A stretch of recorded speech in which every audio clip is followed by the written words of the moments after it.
What's up, my intrepid investigators? I'm Chris with Tabletops and Tentacles, and this is Die Alone, a solo RPG and game podcast.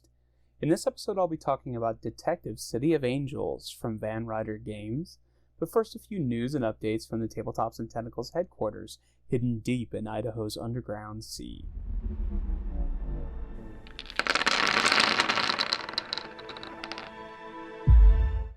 As you can tell, the break I'd planned before launching Season 2 of Die Alone ended up being a little longer than I'd anticipated.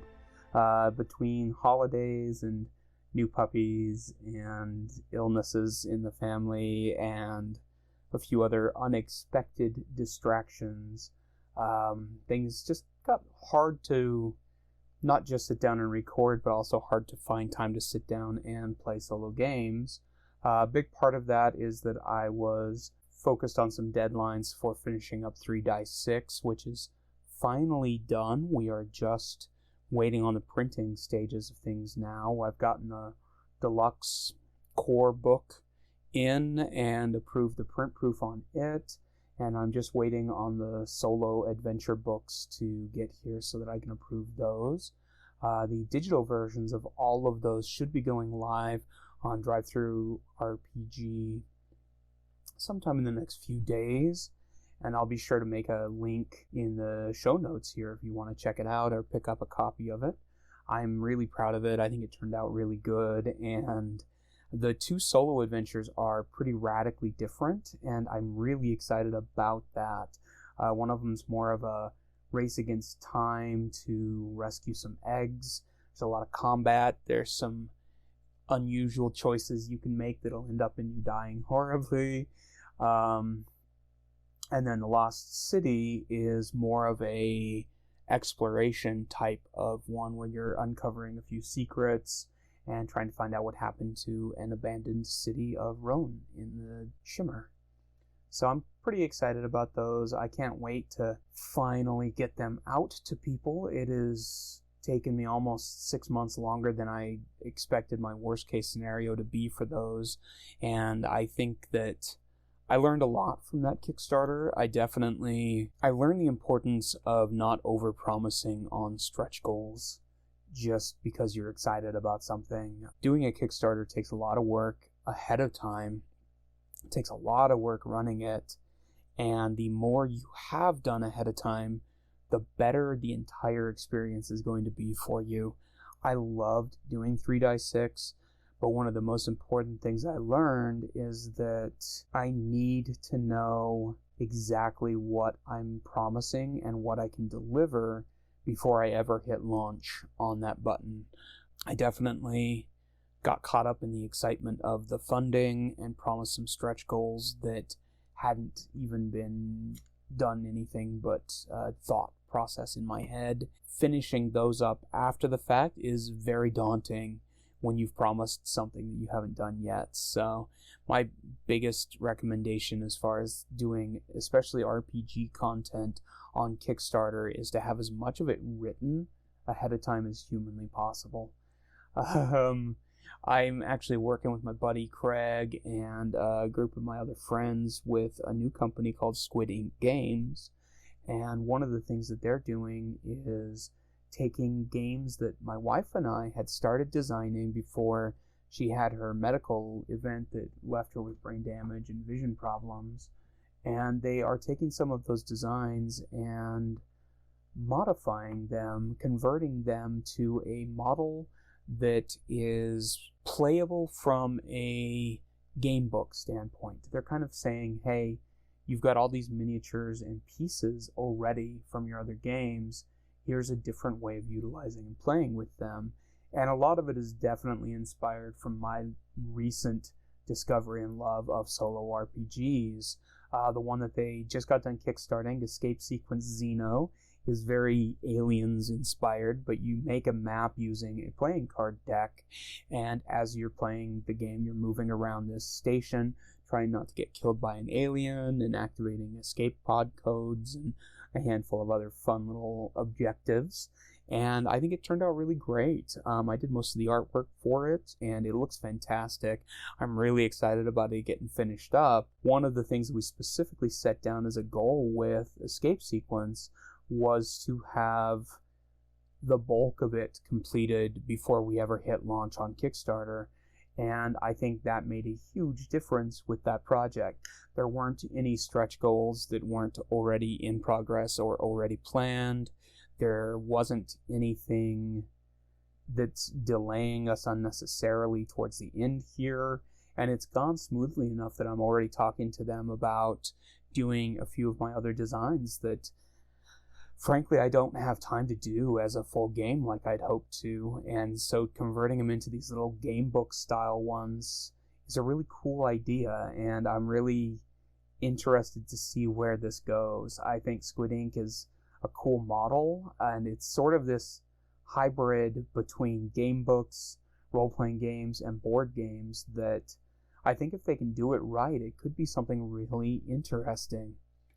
So that will be available soon. The Kickstarter for it has ended already. It was kind of in that dead month where I was stuck in deadlines and trying to get some art done for a couple of other companies. I'm doing some art for Gallant Knight Games. Alan's got a swashbuckling hammer horror game coming out called Blood and Blade that I did an alternate cover for. And I'm doing some artwork for an upcoming Everway expansion that looks really cool, and a few pieces of art for Shiver Gothic, which is an expansion to Parable Games' tabletop role-playing game Shiver, which is sort of that one's a little more of like a 80s horror inspired, but this one's all set during Gothic era, and there's like a cool French Revolution rat city with pipes everywhere, and I'm doing about a dozen pieces for that. Most of them are landscapes or environments for the game, and I'm really excited about that. It goes live, I think it's going live on Kickstarter March 1st, and I'll be sure to throw out some links to that when it's live. Ben, that did the artwork for the original book, is doing most of the art in it, and I think our art goes really well together, and I'm super excited about it. Beyond that, I don't have a lot going on here. Cons have all basically been canceled thanks to Omicron. Zine Month is coming up, and it's not Zine Quest this year. Zine Quest, Kickstarter in their infinite knowledge have decided to move Zine Quest to August, I think. But obviously most of the zine creators and RPG makers have decided to just continue with their plans for doing February, and we're just doing something called Zine Month instead. I will still be doing a lot of my videos on YouTube. I'm going to try and utilize TikTok a little bit to shout them out and promo them. But it should be fun. I'm excited about it. Like last year, I'm going to try and do as many videos and promotions for as many creators as I can. So if you have something for Zine Month going live in February, make sure you reach out to me and send me a message. I will have a link in the show description, but you can also go to tabletopsandtentacles.com/promo-contact, and there's a form there where you can fill out you can fill out to tell me more about your project and what you've got going on, and we'll make some little videos and promos for it. So as far as promos and things backing on Kickstarter, I am currently watching Final Girl Season 2. I would love to be all in on this. I missed the first one, and I've heard nothing but good things about this game, but it's fairly expensive, and I just don't have the scratch right now to get into the whole shebang, but it looks amazing. I think Final Girl it's a great concept. Amusingly, it's from the maker of the game that we're talking about this week, Detective, but it's very horror inspired. There's a base game and then basically episodes or movies that you're playing where you pick a different character and a different villain, and they're all interchangeable and swappable, but the game is fairly expensive. I believe Season 2 all in is $209. If you want the whole franchise, it's like $300. It gives you a tremendous amount of content, but it's challenging if you didn't back the first one and haven't had a chance to play it to know whether it's worth going $300 all in or not. But from what I've seen of it in the groups I'm in on Facebook, it looks fantastic. It looks like something that I'm already regretting not having backed the first season. So it's a struggle not hitting that back button, and it may end up happening. It may be one of those where I end up backing it for like $1 or $20 for the a la carte or something like that, and then getting it in the pledge manager if I can afford to later. I am also I'm in for a PDF on Across 1,000 Dead Worlds, which is a sci-fi role-playing game for 1 to 5 players where you're exploring alien sites and traversing undiscovered planets for fame and fortune. This one's doing... Oh, I should mention that Final Girl is now, I believe it's the highest funded solo-only board game on Kickstarter at $1.3 million. So they're killing it, literally. But anyway, Across 1,000 Dead Worlds is doing really well as also, and it is sort of designed to be a single-player experience, but you can play without a game master for up to 5 players, which is really cool. The artwork in it is fantastic. It's this gorgeous kind of photo bash, black lined ink work. I really like it. It's kind of got a touch of photo to it, but it also has a nice art look as well. You create a deep diver using a freeform character creation system and begin your journey across the galaxy, where you discover abandoned research facilities, explore scientific outposts, and traverse other dilapidated sites in search for alien technology. You have a home between missions called Karun Station, and it looks fantastic. I am really interested in this. The framework on it is really unique. It's got a GM optional system so that the character growth and in-depth, the setting itself is kind of generated as you're playing. The book looks amazing. I would love to get a copy of the book itself. $65-$70 for 280-page hardcover 7x9 book. Oh, sorry, over 400-page 7x9 book is not a bad price. It's just something that's hard to justify right now. But I think it looks fantastic, so I'm definitely watching Across 1,000 Dead Worlds. Beyond that, I'm paying attention to Marvel Zombies just because I'm intrigued by it, but it's not a game for me. Not only is the price obscene for it, it's over $400 if you want the all-in gigantic Galactus for some reason, but the miniatures in it are fantastic. I think they would be really great for the superhero skirmish game that my brother and I are developing, but the game itself doesn't really appeal to me that much. I think had CMON done more of a Cthulhu Death May Die version of a Marvel game where you have different villain boxes and different heroes you're playing, different events, it would have been a really unique and cool, strong game. But instead, half the miniatures are zombies, and I'm just not really that into it. But I'm always watching it because, CMON, if nothing else, usually puts on an entertaining show when they're doing a Kickstarter.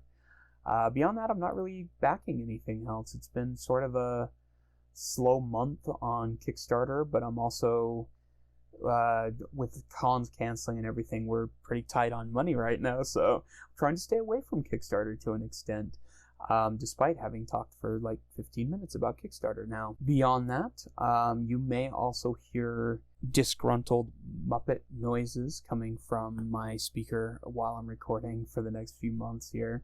Balrog, our new puppy, is my little studio buddy, and he tends to grumble when he's sleeping. So if you hear weird little gurgly noises, that's Balrog. He's sort of a Muppet meets a Hobbit with a much more intimidating name. So, the other thing I wanted to talk about before we dive into Detective is Through the Void, which is itch funding right now.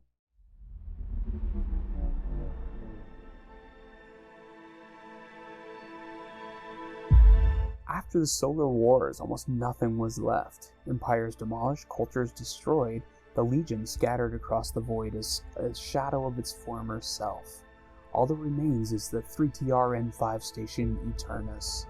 Looming in the middle of space, an impossible structure built of rings within rings, constantly shifting, whirring, and changing, surrounded by the inky blackness of space and the vast ruins from generations of a war that slowly whimpered out. For decades now, Eternus has survived on the salvage of bygone eras, small outlying colonies, and asteroid mines, along with the sweat, toil, and blood of drifters, those desperate few willing to leave the safety of the rings and go through the void. So Through the Void is a minimalist OSR-inspired RPG for 1 to 7 players from Tony Vicenda and the Plus One team. The core rules of the game fit on a single sheet of paper. They are itch funding for the Ashcan version of this, with original art by Alex Mitchell, and I'm really down with this. I've downloaded the preview reviewer copy of it, and it's got a great vibe to it. The artwork in it's fantastic and fits the look very well. It's got the obligatory spaceman with a skull in a spacesuit floating in space look on it, which you can't go wrong with. But they're itch funding extra adventures and content for it, and you can literally buy it for $1 if you want to go in and support them for this. I am absolutely all in on some of these little OSR games that Tony's been doing, and this one is particularly interesting to me because I just got done doing a space horror game. We're working on the space horror issue of Tabletops and Tentacles. There's nothing about this that I'm not excited about. So again, links below in the description, or you can find links at tabletopsandtentacles.com and hook up and help support some indie creators making space horror. So moving on to the big review this week, we are talking about Detective City of Angels. Now this is a board game, and this is a 1940s Los Angeles-based detective game, which is right in the title. you don't get much more obvious than that. So I was immediately drawn to Detective City of Angels because I am a massive noir fan. I love 1940s era Los Angeles, New York, any of that type of stuff. Vincent Dutrait is also one of my favorite board game artists and just sort of general artists, period. His stuff is all mostly traditionally done, and it has this just stunningly beautiful, like, acrylic, watercolor, colored pencil hybrid that is just beautiful, and his art is the perfect match for a game set in the 1940s in Los Angeles. It's got this great color to it, but it also has this nice palette that's sort of washed out and looks a little bit like an older postcard kind of thing. The map itself, well, let me not get too far ahead of myself. So in Detective, you play a detective who has 4 turns a day, basically, and you have a set number of days to solve a crime. So you're moving around this gorgeous 1932 map that Dutrait has updated to fit the gameplay. And as you move around the city, you can investigate different locations, you can investigate different pieces of evidence, or you can investigate locations. And the way it's set up is really interesting because you can ask almost anyone about almost anything that you've discovered. You can even go places based off of inferring off of what someone has said, even without any kind of hard evidence or proof that that location is involved. And it makes it a point of making that worthwhile to a certain extent still. For instance, in I believe it's the introductory case or one of the other ones that we played, they mention a church in it. And one of the options is you can literally just pick a church nearby and go talk to the person at that church, and they have a card that you pull out that's like, oh, okay, you're not looking for this church, you're looking for a Catholic church kind of thing. And that little aspect of it right there, the versatility and the freedom to act like a detective, whether bumbling or sharp, is 100% baked into this game, is really impressive to me. I've personally not played it as a detective. I usually play the Chisel, who is the basically the game master for the game, and you're in charge of giving responses to the detectives when they talk to witnesses, or revealing evidence, or like events as they happen and that kind of thing. You're allowed to lie, you're allowed to mislead or misdirect, and it all comes down to whether they believe you as the Chisel. And it's a really cool mechanic. I thought it was going to be my least favorite part, was playing the Chisel, but honestly, it has a very kind of guided dungeon master feel to it, and I really appreciate that. It depends on who you're playing with, on how good they are at knowing your actions, and so it becomes almost a challenge of wits for them to decide whether you're trying to mislead them, or if you're being honest, or if you're being honest to mislead them. And it has a system where you can gain leverage by calling them on a lie, just like in a detective show where they call someone on their BS, and the criminal's like, okay, you got me, it's my gun, kind of thing. And it's really interesting as you play the game.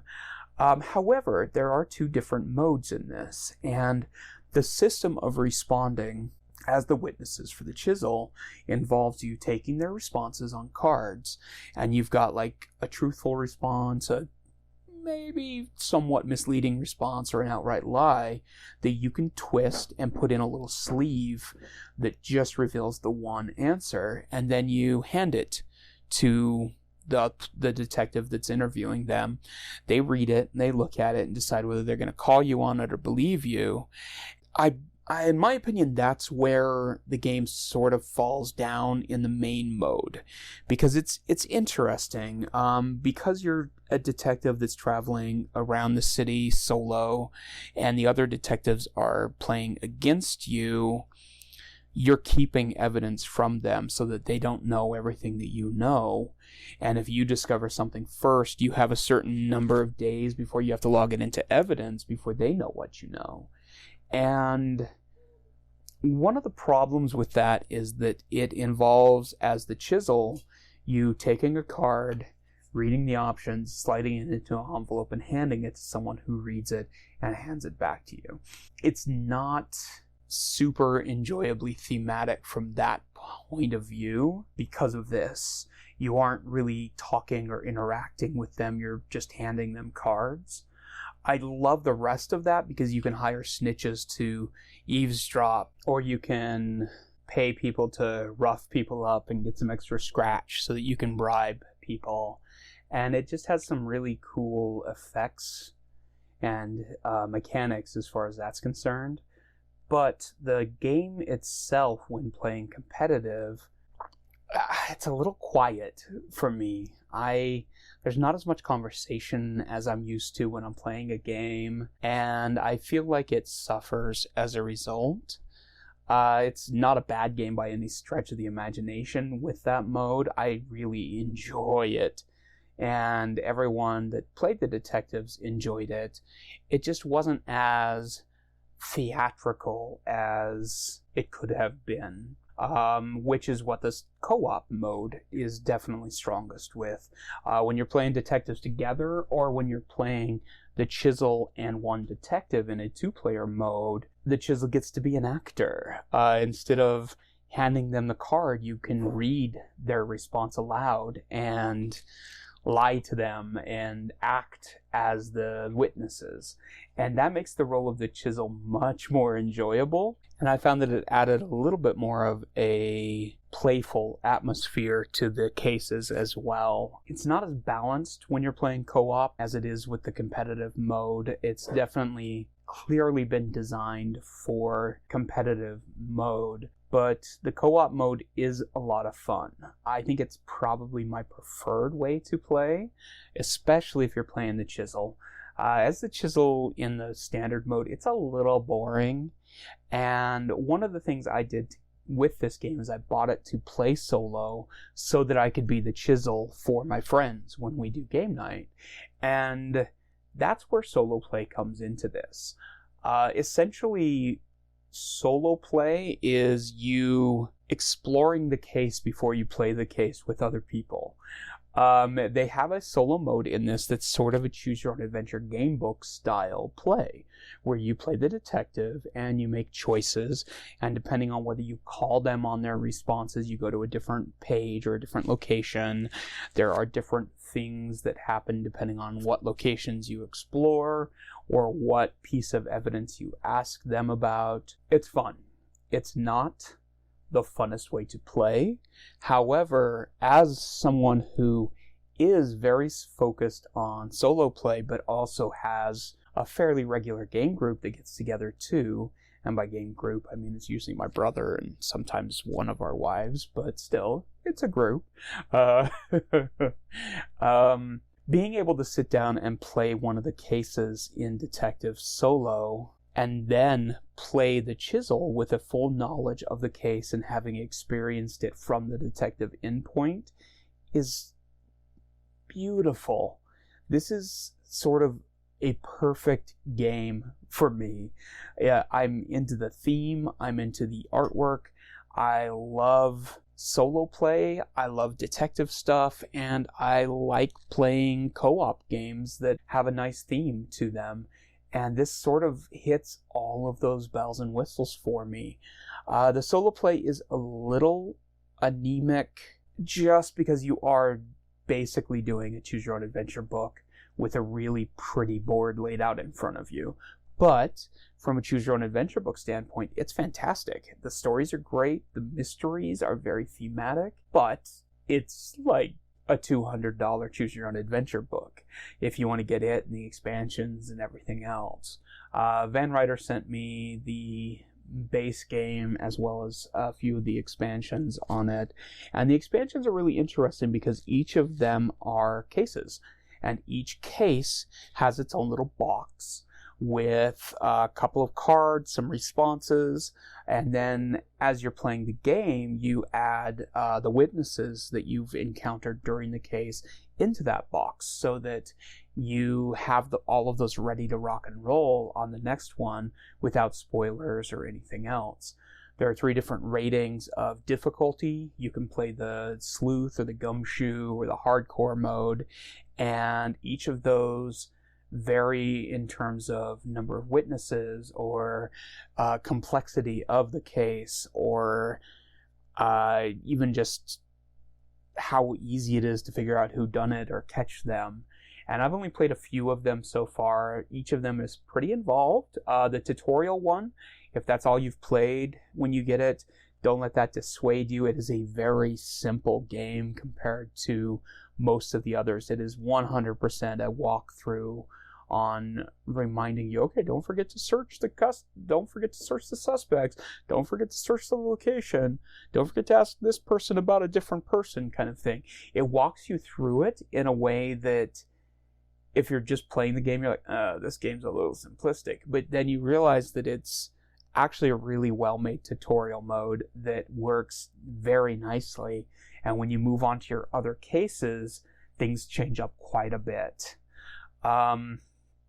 I love the design of this game. There's little plastic fedoras that you use for leverage. There's all sorts of different cards that you can hold on to or swap out and log into evidence as you're finding things. I'm genuinely looking forward to playing some of the other cases on this. The only reason I haven't is that I kind of want to play them fairly fresh before I go and play the Chisel for the game group, and we've been playing other stuff right now. My brother got in the Batman animated series skirmish game, and it's been a blast, but it's all we've played the last couple times we've gotten together. And then, of course, COVID keeps delaying our game group constantly. But anyway, I highly recommend Detective. I think if you are purely a solo player, you would have to be really into the theme and the art and choose your own adventure style gameplay to justify the cost. However, there is a lot there. The base box has 9 cases, I believe, and there are 2 additional expansion sets that each have like 6 extra cases in them or something like that.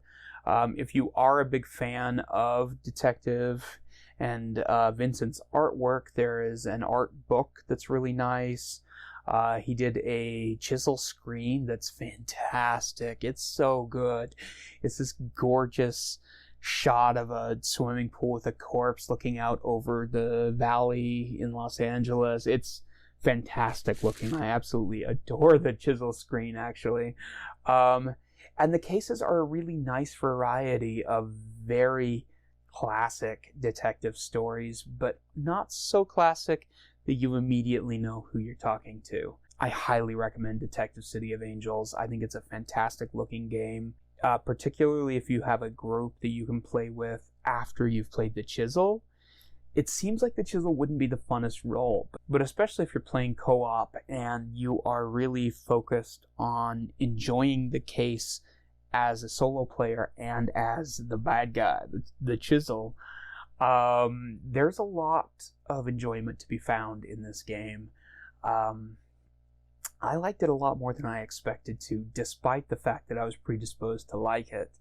It's really innovative. A lot of the theme pulls through in this so much stronger than a lot of other games that I've played, particularly ones based around detective type stuff.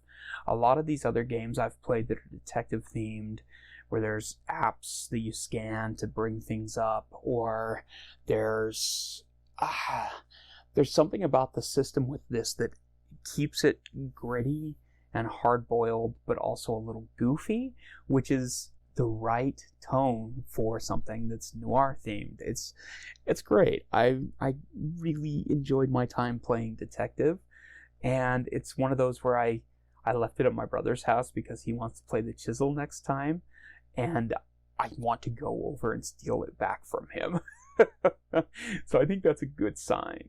I highly recommend it. You can buy it off of their website. I believe the base game is sold out right now, but it's my understanding that it should be back in stock eventually here. I think they're really super focused on their Final Girl Kickstarter that they're doing right now, and so I'm not sure how easy it'll be to find a copy of Detective, but if you can track one down, definitely snag it. I do think it's one of those that once it's been out for a while, you'll be able to find it used, because the cases really are sort of one and done. Once you've played all of them, there's not really a reason to play it again unless you're playing the Chisel for a different group of detectives.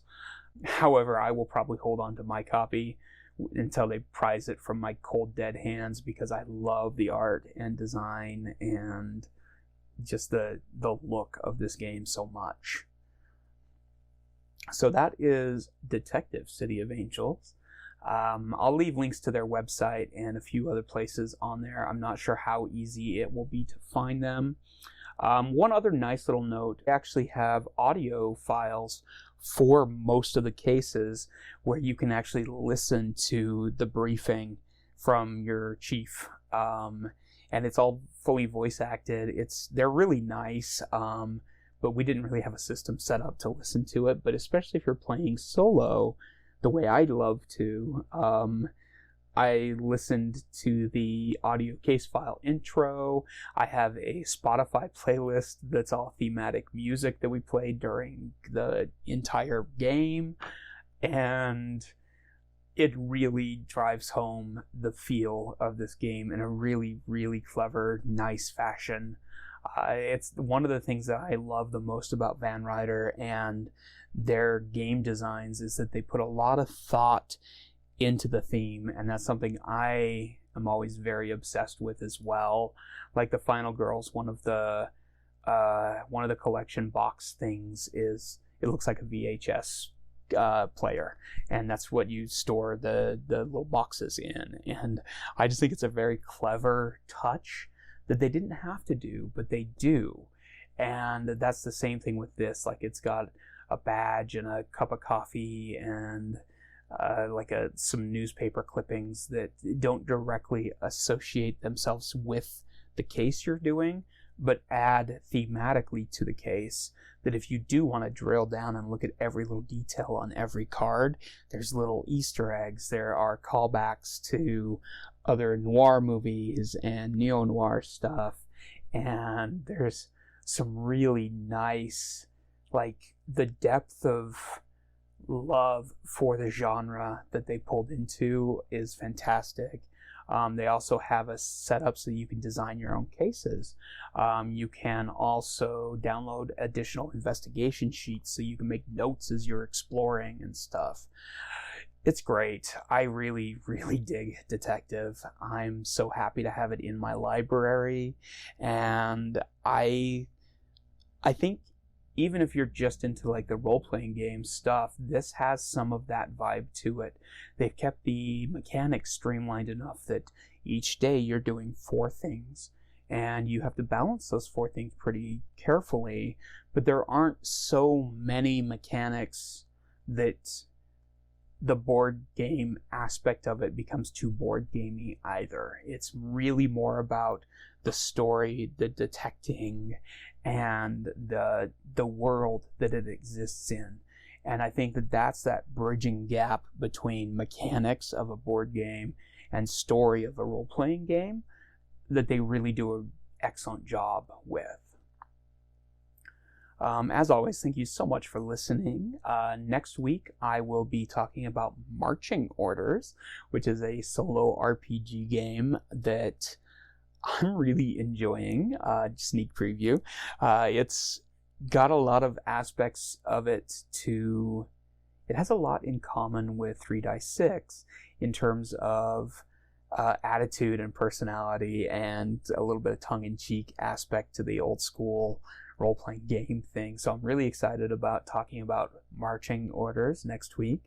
They actually have a new supplement for that coming out for Zine Quest / Zine Month 2. And like I mentioned at the top, I will be doing a ton of stuff for Zine Month. I have probably overbooked myself. So if you are doing something from a creative standpoint for the month, hit me up, let me know. I would be more than happy to try and give you a shout out or a promo or make a little video for you. And as always, thank you so much for supporting the channel, my patrons on Patreon. And I can't thank you supporters on Patreon enough for your support and willingness to support my other stuff through that site, despite me not doing a ton of stuff through that site. It really has made a difference for us, especially with conventions canceling. And I thank you all very much for supporting Die Alone, Tabletops and Tentacles, Deeply Dapper. If you'd like to support the channel in other ways, I will have links in the description or at tabletopsandtentacles.com to 3 Dice 6 if you want to pick it up, and our websites where we sell other stuff like freeze-dried candy. That's right, we have geeky freeze-dried candy as well, because we do a little bit of everything. Anyway, I have missed recording these, so I'm babbling a little bit. But I will be back regularly now, now that the holidays are over, and with conventions not ramping up. I'm really hoping to keep Die Alone on a weekly schedule, but it may waver to bi-weekly depending on whether I have time to genuinely play a game. I have a whole pile of amazing promos and games that I've bought that I can't wait to dive into, but I hate doing an episode off of one play. I don't like pulling something out and just reading it and saying, okay, I'll talk about this. Especially with solo RPGs, I found that there's a lot of depth hiding behind the slim trappings of a solo RPG, particularly if you let yourself dive in and genuinely enjoy the thematic aspect of it and not just the mechanical, oh, I'm turning over a card and this happens. There's a lot more to enjoy about solo role-playing and solo games, and I want to fully experience it before I do an episode on it. So if you've sent me a game to play or promo or something like that, and you haven't heard anything, A, Season 2 here is just starting back up, but B, I hate talking about something if all I've done is read it or played it once. I really like to dive in and genuinely immerse myself in a game and make sure that I give it its full potential as far as the gameplay and what I think of it. So anyway, thank you so much for listening.